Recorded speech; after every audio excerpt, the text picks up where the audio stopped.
አንተ ልዩ ነህ፣ አንተ ድንቅ ነህ።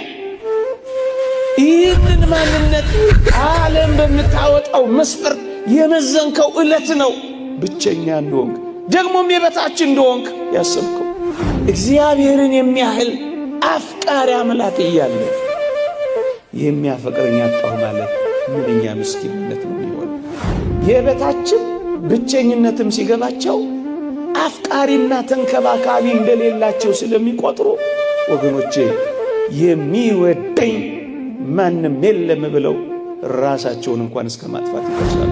አየኸው፣ ዓለምህን ተዋውቆታል። ፈተናህን ድካምህን ስላወቀ ሊራራልህ የሚችለው አምላክ አንተ የኔ ነህ ይልሃል። በአንድ እጅ ጣት የማይቆጠሩ ሰዎች ትኩረት ስለነፈጉ ለምንድን ነው አንተ ለራስህ ትኩረት የምትነፍገው?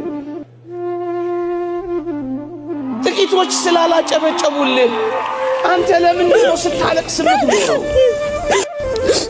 የብቸኝነትም የበታችነትም እንዳይሰማ እናንተ ኦርቶዶክሳውያን ወጣቶች ሆይ በዘላለም ፍቅር ወድጄሻለሁ የሚለው ባለ ጸጋው እግዚአብሔር ነው ሰጥቶ ማያልቅበት። ይሄን ፍቅር ታውቁት ነው ወገኖቼ።